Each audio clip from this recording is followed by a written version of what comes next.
Hello and welcome back to the Premier Injuries channel. This is our Game Week 2 quick reaction. We're going to talk through the facts, figures and anything that is really important going into Game Week 3 and beyond. But before we get started, please remember to hit that like button on the video, comment below, tell us if we're talking cobblers or get involved with the discussions. We absolutely love it. And then most importantly, remember to subscribe because we've got so much great content coming out at the moment. We've got the Premier Injuries podcast with Dr. Raj. We've got lots of great data analysis. We've got captain picks. You know, you've got to be here all week in it to win it. But before we get into it as well, I just have to introduce Big Ben himself. How you doing, Ben? Have you had a good game week 2? Jason, good evening. Good evening. It's late on a Monday night. You know, it's past the witching hour, so I'm not normally with my early starts. I'm not used to being up this late. And how's my game week been? Indifferent. Let's just say, I am desperate to pull the trigger on my wild card, and yeah, the only thing that's stopping me is the international break, and I don't want to get stung the other side of that in game week 4. But we will identify a few of those picks I'm very tempted to bring in. I did bank a transfer this week, so you know I can easily sort of space things up in mini space with a couple of transfers, and then hopefully go into the break on a positive, on a high, and recharge my batteries, and then come back fighting. I mean, the good thing is because you got 2 transfers saved, you can almost have a mini wild card, as people call it, with maybe a third transfer there, take a -4 hit, and almost have a little freshen up, spring clean of your team. Spring clean, obviously, in the middle of August. But in terms of it, my game week was all right. I'm not too negative about it. Fan team and fantasy Premier League, I would say I'm doing quite well. So this game week I got 66 points. Antonio was an absolute god, and I'm around 500k, so it's not bad, not a bad start to the season at all, and I had 100 last game week. I do have some transfers in mind, and that is from our discussion points today. So let's go through those who are looking good at the moment. Ben, anybody that you want to bring to the table in terms of the discussions? Look, I'm going to kick off with Leeds. You know, bounce back from that heavy opening day defeat at Old Trafford, and we've warned the community and we've warned managers against knee-jerk reactions, and players, you know, potentially, you know, Rafinha, we spoke about him in the pre-season. We talked about his underlying data and how if he had have remained fit last season, you know, instead of posting excellent numbers, he would have been off the charts. There would have been, you know, astronomical, considering it was his first season in the top flight in the Premier League as well. You know, for those that kept faith, you know, they rewarded owners with another outstanding performance. Leeds looked like the Leeds that we know and love. Of course, it was a full house at Elland Road. For the first time in such a long while, so that crowd was really behind the home side, and they didn't disappoint. Rafinha takes a lot of chances, a little bit like Mo Salah, in effect, in that it doesn't really bother him how much, you know, what quality these opportunities are. His confidence in his own ability, you know, to take that chance, and more often than not, you know, it does result and I'm getting returns. So Rafinha, for me, like I say, he's very much on the radar and a player that I will be looking to bring in with some nice looking games coming up. I absolutely love Rafinha. I think it's a great shout. And yeah, over the next 6 game weeks, Leeds have the best fixtures. So Rafinha's probably somebody that you want to have in your side. He's just got that ability. I don't know, there's that star magic dust almost on him that not a lot of players have, and I love the comparison to Salah there as well. You know, he's left-footed, so there's so much to like about him. I want to focus though on somebody from that same game, Dominic Calvert-Lewin. Now, we both, before the start of the season, were a little bit kind of hushed tones about Everton. We saw that they didn't do too well in pre-season. I think I'm right in saying that Dominic Calvert-Lewin had a bit of an injury as well, so you weren't even sure that he'd 100% start. Well, he's hit the ground running. He looks so good. In that Leeds game himself, he could have had a hat-trick. He could have scored 4. There was so many opportunities where he almost did the Paul Gascoigne. He was that far away from just touching the ball into the back of the net, achingly close. And that penalty as well. Post-game, he kind of discussed how he has almost settled that penalties are going to be his this season. He said he spoke to the manager. Rafa Benitez gave him a vote of confidence and said, go on, take them then. And he's already kind of shown it. The other good thing about Everton is they've got a great run of fixtures, much like Leeds. They're playing bottom 4 sides in their next 4 games, so bottom half of the table from last season. And really the most difficult game is going to be game week 7, Manchester United. But over the next 8 game weeks, and like I've said many times, I'm quite a long-term person because I don't want to be making too many transfers. He's a long-term pick. He's really good. And maybe in the form that he's in, it doesn't even matter if he has a quote-unquote bad game. The way that Everton are playing and the way that he's playing, maybe it transcends the fixtures. Do you think he is that good, Ben? Look, I know you've always talked about Dominic Calvert-Lewin. You've talked about how the Everton team was set up to create those opportunities for Dominic Calvert-Lewin, and you're exactly right.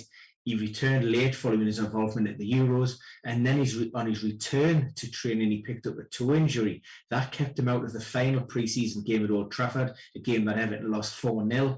It was touch and go whether he would be involved in game week 1, and certainly if he was, whether he would start, and just what level his fitness was in terms of sharpness.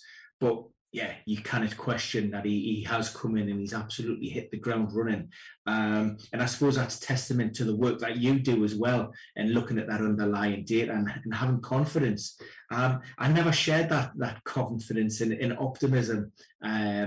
If the truth be known, I've looked at that Rafa Benitez management style, and maybe I've been burnt a little bit with his spell on Tyneside, and almost what we're seeing now to me is it's this Benitez side's been turned upside down. We expect a really solid defensive unit, with maybe not as much emphasis on attack.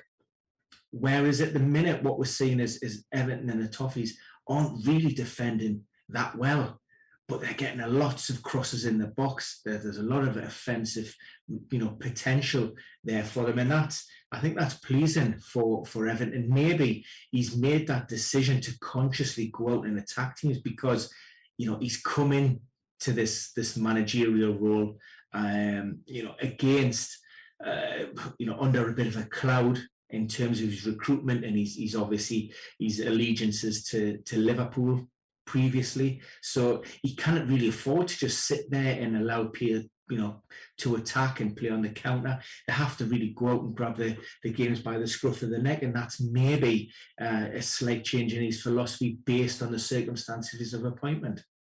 Yeah, I think this is one of the fascinating factors is Everton are playing very positively in one sense, focused on the attack, but they do have quite a few problems in the defence. I think twice now I've seen a few slip-ups at the back, and this was not what I was expecting with the Benitez ball. So he's kind of shocked people in that sense. They're very, very direct, a lot of balls being played over the top, but that suits Dominic Calvert-Lewin. So who else has kind of brought to your attention in this game week 2 from good playing or maybe even price points? Yeah, I mean, look, we don't need to touch upon it too much, and it's fairly obvious shout in terms of Romelu Lukaku. We spoke about it last week, and we actually flagged him as a differential. At that point, his ownership level was only 12%. That's took off, and it's skyrocketed now. He's going to be one of their main assets. I think the only concerns for managers in game week 2 would whether Thomas Tuchel would actually start him, join the squad from Tuesday. So there were no guarantees in and around that. And at 11.5 million, a lot of people within the community were thinking, well, maybe it's best to just hold back for possibly game week 3. Yes, Arsenal on paper were struggling defensively. They were poor against Brentford, but you would think home crowd, the Emirates, against the London rivals, you expected maybe a bit of a tighter game, something a little bit more hard fought, but it turned out to be men against boys in reality. And I think Lukaku has drew a line in the sand. He's come out, he's got a point to prove. He came in at a smidgen under 100 million, and he is focused and determined to ensure that that price tag turns out to be a value buy for Chelsea and Thomas Tuchel. And in terms of the actual underlying data as well, phenomenal stuff. 7 shots in the box, XGI of 1.58. That was the highest in this game week as well. That was without any penalties or anything like that. You look at other players, maybe Calvert-Lewin, he had quite a high XGI in terms of from his penalty taking. Dele Alli is up there as well because he had high XG from that. And then you just got Lukaku heading above everybody else. From his open play, he was outstanding in that game, and just somebody that Arsenal couldn't deal with. I think partly a personnel problem, but I think with the way that Chelsea are playing at the moment, I've kind of said my piece on the fact that I feel like I cover myself enough with having Mount in the team, and he got another assist this week, really exciting. And also in terms of his underlying data as well, he was one of the ones up there with one of the highest XGIs as well, 1.2 XGI. Most of that XGI coming from assist as well, because he only had an XG of 0.13. So he's doing phenomenal bits as well for this Chelsea side. He's almost in top gear now. Lukaku is going to be on top gear.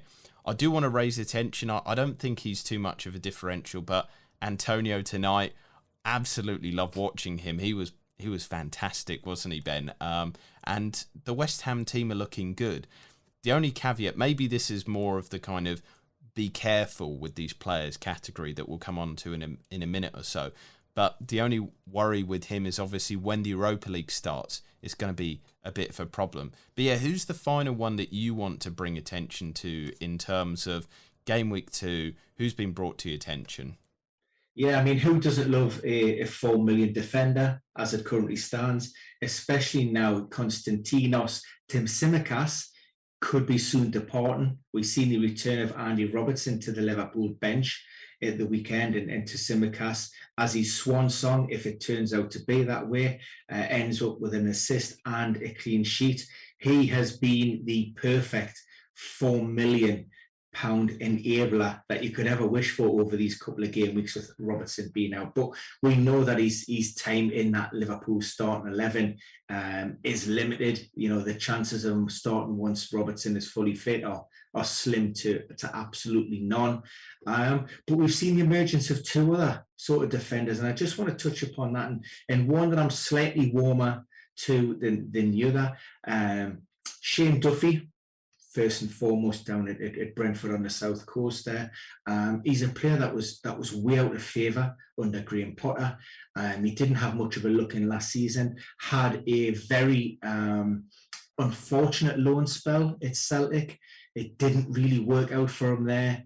He came back early. He wasn't part of Potter's plans, but circumstances change. He's had a good summer pre-season under his belt, and injuries to Tariq Lamptey, Dan Burn, and the COVID-related close contact with Joel Veltman means that he's found himself thrust in the limelight, and he's grasped that opportunity with both hands. He's got himself a goal against Watford, and certainly he looks locked in. Well, look, if he keeps on performing at the level that he's performing at, then it's his place to lose. So I really do like Shane Duffy. And another one that we weren't too sure about at the start of the season, admittedly, Valentino Livramento down at the Saints, down at St. Mary's. Now he looks, if he's going to be locked in to that Saints backline. Now I'm not as sweet on Southampton as I am maybe on Brighton. Again, their squad looks very, I'm not going to say it, the starting 11s, 12, 13, look fairly decent and strong, but they don't have the kind of budget to be able to recruit big. They've lost some, some key players in that back line in Bertrand and Vestergaard. But Livramento, if you're looking for an enabler, if you're looking for a defender who can potentially sit on the bench and maybe come on and get you some points when needed, then I certainly think he's worth some serious consideration. Yeah, I do agree actually with Duffy a little bit more as an attraction. But do you think that he has the longevity of being picked in the team? Because some of the Graham Potter comments, he was saying it's great to have him back, and Duffy said he'll do anything for the team. But in terms of the personnel at Brighton, do you think that that means long term he's probably not a pick? And kind of you've discussed there, Chimkas, a lot of people had him in for that 2-game week punt. He did fantastically well. Would you say maybe Livramento is a more longer term pick if you just want to have a 4.0 all season on your bench? It's always difficult to look long term. So many things can happen. We're working on the assumption that, first and foremost, that Tariq Lamptey is going to come back fully fit. Dan Burn isn't going to have any problems with this knee ligament issue. We've seen players suffering from long COVID. So again, we're working on the assumption that Joel Veltman would suddenly, test negative, come back in or what have you, and be absolutely fine. So there's no guarantees on that front. And if we cast our mind back to, prior to last season, when you looked at that Brighton backline, it was always Lewis Dunk and Shane Duffy. That was the foundation of that backline. Whatever happened, whether it was a change of manager with Graham Potter, he didn't maybe see or understand what maybe the likes of Chris Hughton did when they were at Brighton, and it just didn't work out. But Shane Duffy's come back in and he's proved himself. And for me, you cannot, that cannot be overlooked. Brighton are off the back of 2 wins from 2, their best start to a Premier League campaign.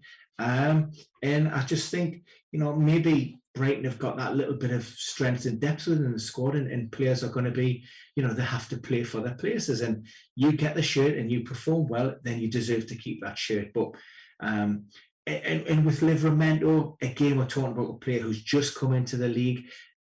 Ralph Hasenhüttl does have other options at his disposal. At the beginning of this campaign, we've seen Kyle Walker-Peters named on the bench. We've seen Jan Bednarek named on the bench. So, there's opportunities within that backline to rotate and certainly mix things up as well. So I wouldn't necessarily say Livramento is a nailed starter either. I think if put it 4 million, they're worth that risk, and it's worth the punt. Yeah, and realistically, you're not going to play them all that often, so it's not too much of a worry. Let's turn our attention to the teams that I guess are in our FPL, middle ground, that we're not too sure if they're good, we're not sure if they're too bad, but we're giving them the eye test at the moment. We're focusing those glasses and giving them a little look and some time at the moment. The first one that I want to bring attention to is Wolves. Very interesting underlying data for them. They've lost both games, but looking at their XG, you'd say it was very unlucky for Wolverhampton Wanderers. They've had the 4th best XG so far, fairly sturdy defence, and a lot of that XG conceded data comes from Tottenham's penalty. What is also interesting is kind of the style of play that they're going with. Adama Traore playing as an inside forward. He's now going to be shooting rather than crossing, and hopefully he can strike up that partnership once again with Jimenez. But Jimenez, Traore, all these players in that Wolverhampton Wanderers lineup have underperformed. Over the next 6 matches, they have the 2nd best run of fixtures, just behind Leeds United. And I think this is the time to see whether they're actually any good, if Bruno Lage has actually worked positive things there, or if, maybe they're like Brighton, producing really good data, but never matching it. I mean, what are your thoughts and feelings on Wolves so far? Yeah, I've been a big fan of Raul Jimenez. We spoke about him, his performances in pre-season, and maybe he's yet, just to click in the Premier League. That might take 1 or 2 games, but I'm still optimistic and I'm still very hopeful. Adama Traore is a one to consider. I mean, there's talk that Nuno wants to take him to Tottenham with a bid, rumoured to be in the region of 40 to 50 million. With the current injury problems that Wolves have got, with the likes of Neto, again, rumoured, it's not confirmed by the club, maybe out until 2022, potentially February at the earliest. With Daniel Podence, yes, he's nearing a return, but again, he's been out for a long time with certainly, that effectively, unless Wolves are bringing in proven offensive players to fill those gaps and to back up those players, that would be my only worry. And I think you're right. Wolves are a team to watch at the moment. Potentially, they've got something about them, but it's the old adage, what we've seen with Brighton for a lot of time. The data, might look great, but if you constantly underperform and fail to hit those data points, those metrics, then it doesn't mean absolute jot. That is the point indeed. So maybe going on to the team that, or player or individual, whatever you want to bring up, who's kind of caught your eye, but you're not too sure about them yet? This may come as a surprise, but I'm just a little bit reticent at the minute to pull the trigger on Danny Ings. And as much as I do like him, probably up there with one of the most clinical strikers within the Premier League. He's arrived at Villa Park, 2 goals in 2 games. He's on penalties. You would assume he took the first one anyway against Watford. I know El Ghazi's took the other penalty, but his first goal against Newcastle, that overhead kick was an outstanding finish. But for me, I'm just not convinced on this Aston Villa team. I think it may take just a little bit of a while for them to settle without Jack Grealish. I'm looking forward to seeing them in a 4-4-2 when Ollie Watkins returns from injury, whether that's game week 3 or game week 4. And maybe some of those big players that they recruited just, really sort of standing up and delivering the types of performances that Dean Smith encouraged them to spend, that type of money. Emiliano Buendia, he hasn't been pulling up trees. He's been all right. Leon Bailey, I'm excited to see, but fitness concerns and a slight hamstring problem was going to keep him out probably until after the break, maybe. Bertrand Traore, who I did like in spells last season, again, he's just picked up a little bit of a niggling problem. So for me, Danny Ings and Aston Villa are a watch. But yeah, look, he's a player that can transcend the fixtures. We have seen during his time at Southampton, no matter who they're coming up against, he can still get on the score sheet. But yeah, I'm happy to hold me powder for the moment and see how this one works out, maybe for the next 2 to 3 game weeks. Yeah, I think the next few game weeks are going to be a huge test for Aston Villa, because it's a real turner of negative run. He's had 2 goals in 2, which is fantastic. But then Chelsea, Everton, Man United and Tottenham up until game week 7 is a difficult run for any team to do. He has that ability. And one thing that I actually picked up that might cement or make him a little bit more attractive, and this is something that does transcend fixtures as well, a phrase that you said there, is that Aston Villa are really working on set pieces this season. I always thought that Dean Smith was kind of that Brentford school of underlying data, so I assumed that he already had somebody on set piece work. But actually, in the post-game discussions, Danny Ings, first and foremost, kind of gave the James Bond answer of, I can't tell you or I'll have to kill you. He said, I can't tell you about the routine, it would be giving a lot away. But then Dean Smith actually confirmed post-match that he's brought in a set-piece coach over the summer. And I think that's really indicative that maybe going through the season, Buendia and other players that are on those set pieces, or maybe the targets are set pieces, might be good to bring in when the fixtures look a little bit nicer and when they're playing certain teams who aren't very good at defending set pieces. So maybe looking at the likes of Crystal Palace, Leicester are one that last season conceded a lot from those situations, and then maybe Leeds. Yeah, I forgot about them. And I was going to say maybe Southampton might be bad without Vestergaard as well. So it's an interesting one that Ings is in a weird kind of position where I think he's on great form. He looks all right, but then Aston Villa themselves, not great data and not good form/fixtures going ahead. The one that I want to bring up though, and maybe people might say that I'm premature, and again, I do give the caveat that obviously they've just come up from the Championship, so I'm not too sure, but I have liked the way that Brentford have played. Maybe a phrase could be that they might be this season Sheffield United. You know, they play in red and white. They have a weird foible of 5 at the back, and they play that sort of style. But looking at their underlying data, one big chance conceded in the first 2 games, top 6 XG conceded, a lot of 4.5 defenders in there. But is that premature? You know, they played Arsenal, who have the ability to play well, but they're hampered with whatever's going on there with COVID and injuries. They played Crystal Palace away from home, and they've not conceded any goals at the moment in the Premier League and 8 clean sheets in the last 10 games. Is it too early, though? I have a feeling that it is a little bit, and I want to give them more time to watch them. But at the same time, that's some good underlying data, isn't it, Ben? I mean, it looks nice, and I'm the opposite to you. I would be more prepared to take a risk on the Bees, given the fact that they've just come up. So they've got this, how many times have I said it? This confidence of the promotion, of it being everything new.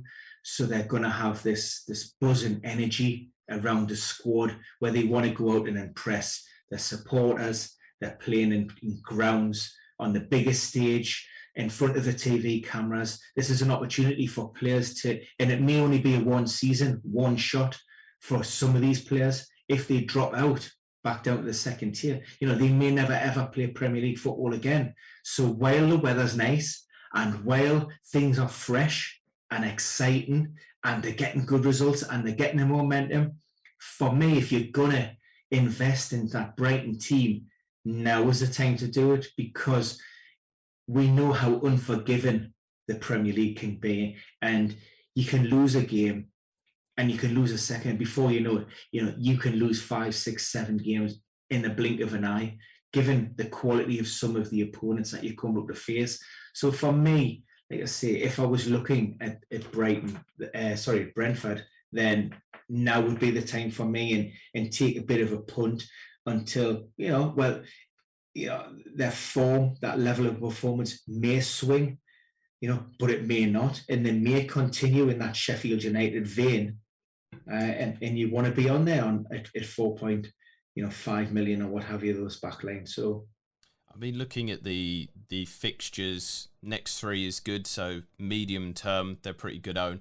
From game week 6 onwards, it's very difficult. They've got Liverpool, West Ham, Chelsea, Leicester. You could bench them then. You could just have them as a short-term punt and see how they do, because they do have that ability, almost like we're talking about Aston Villa there. They are somebody who are very, very good at set pieces there, and I fancy a few set-piece goals from them this season.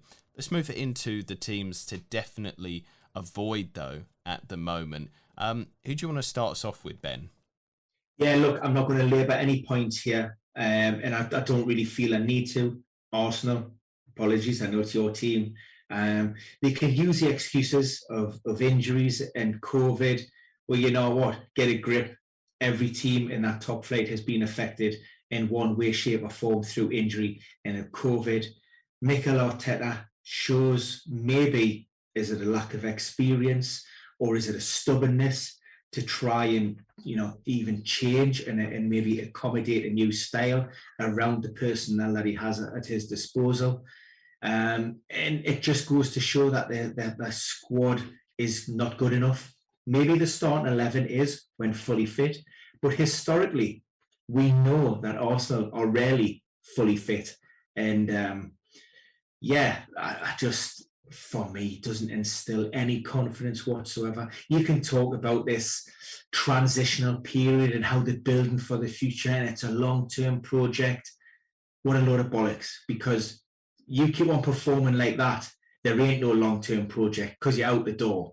That's the end of story. So you can fluff it up and you can pretend externally and tell the cameras what you think people want to hear. But ultimately, you have to be questioning your role in this and in terms of your recruitment, because while Ben White is a very solid defender, their frailties at the back have been talked about for a long, long time. And bringing in the likes of Ben White into that team does not make them any better. You might as well ahead.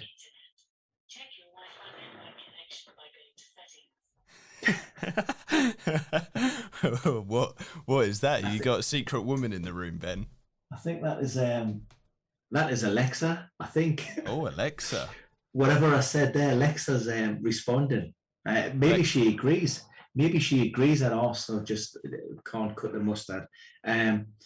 So I've lost my train of thought. But look, Arsenal be bad. That's the summary. Arsenal be bad. Yeah. I mean, this one is probably going to be very controversial. People might accuse me because I might have a North London bias. I don't know if you can tell which stadium that is in the background, but I am an Arsenal fan. But I want to lay some criticism down on Tottenham. Now, yeah, I can see the facial change there as well. You're kind of like thinking what a lot of people thinking. 2 wins on the trot, no goals conceded. They've kind of shored up at the back. But over the 2 games that they've had, one is Manchester City, so that is, by the by, that is probably one of those games that almost every team, apart from a Chelsea and a Liverpool, and maybe a Man United, write off. But over the 2 games, they've had 2 negative XGs. They were lucky in sense to win both games. I've not been too impressed with Heung-min Son's data. It's nice that he's playing through the middle, but then Harry Kane's coming back. He can and does perform against anybody and everybody. But looking at the team, and I don't know if this is sustainable. I don't know if Nuno wants to play this way. They're almost doing a Burnley. They've conceded almost 50 shots. I think it's 43 in total across the 2 games. That's the most shots conceded of any team in the league so far. But also they have the 6th worst XG conceded data. Maybe a better team than Wolves would have drawn with them or scored more goals and beaten them. But I don't fancy them too much. And their attacking data isn't brilliant either. They have, kind of 10th placed XG in total. But then if you look at their XG non-penalty, they're actually one of the worst sides. So I'm not too kind of believing this loving in terms of Tottenham at the moment. I don't think that they're that good, and a lot of they're kind of almost getting away with it at the moment because they've exceeded expectations. Son, Kane, all these players.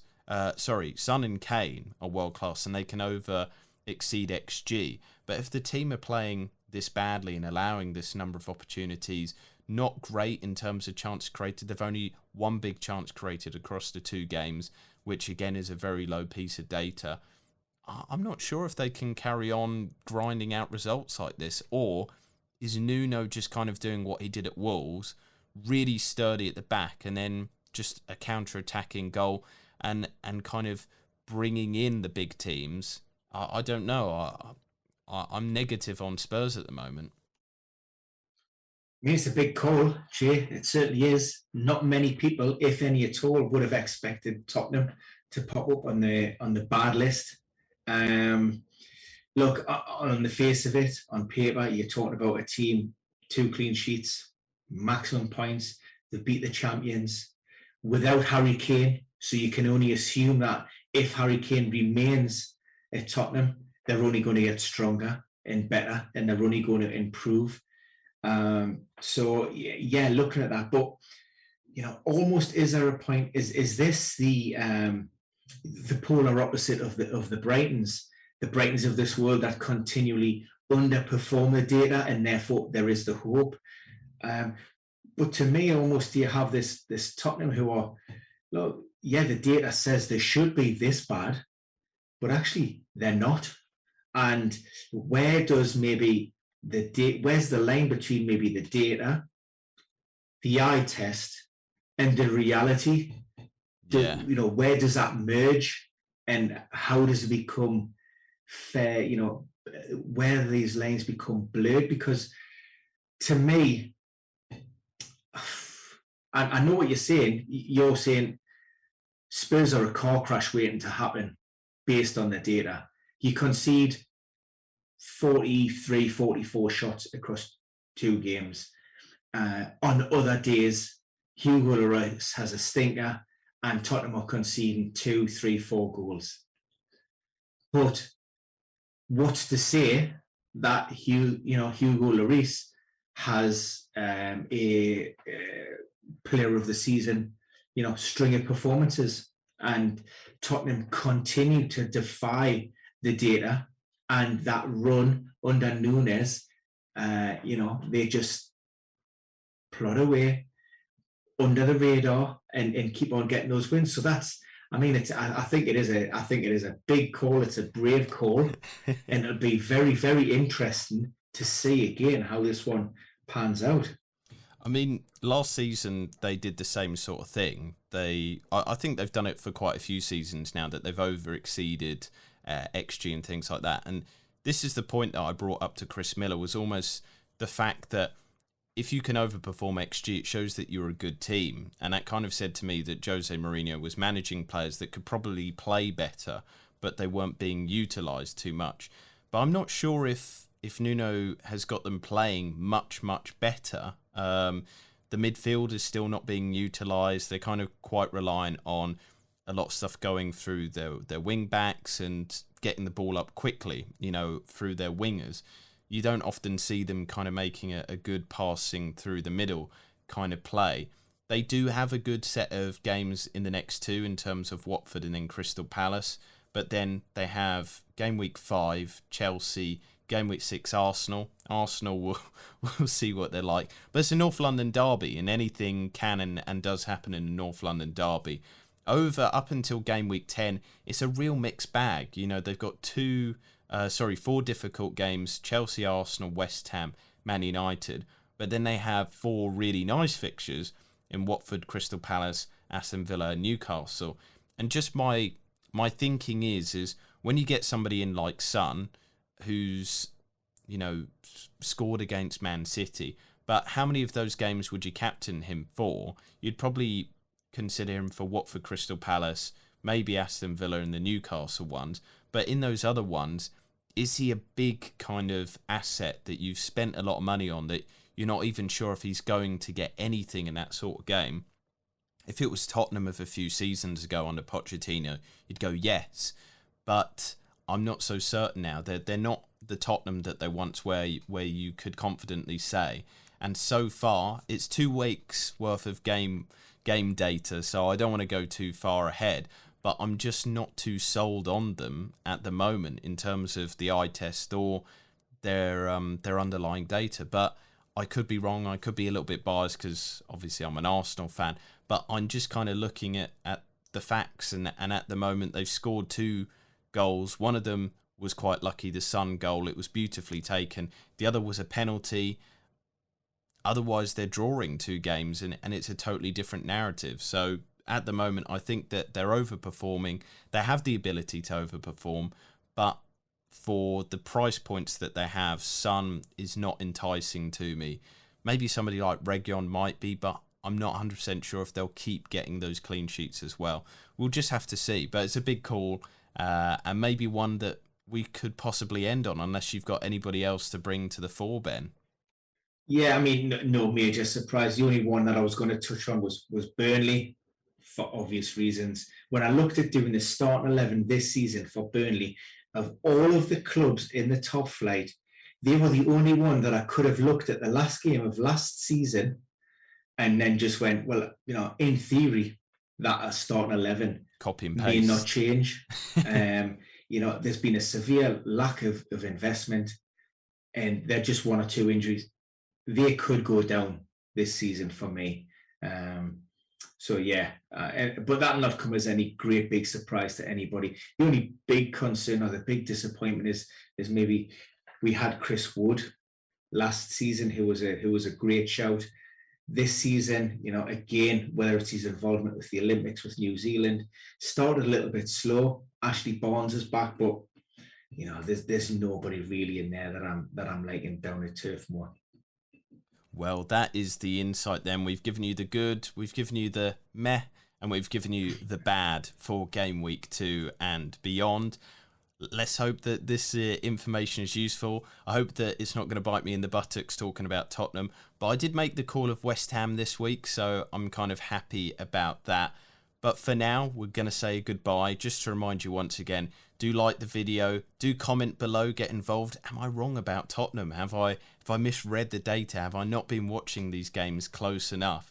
And subscribe to the channel to get involved with more data, with more analysis. We've got so much good content. And I'm just going to throw it to Ben to sign us out. Yeah, thanks for that, Jason. I expect a lot of flack, both on social media and in the comments box for those comments on Tottenham. And of course, the fact that you're an Arsenal supporter didn't influence that in any way, shape or form. We maintain utter professionalism and remaining impartial throughout, as I would if Sunderland were to ever return to the Premier League. That's a big if. Of course. It'll not happen in my lifetime. Honestly, soundbite that, I'm telling you now. But honestly, thanks for following, guys. Like I say, it's been an absolute pleasure. And we'll see you again very, very soon.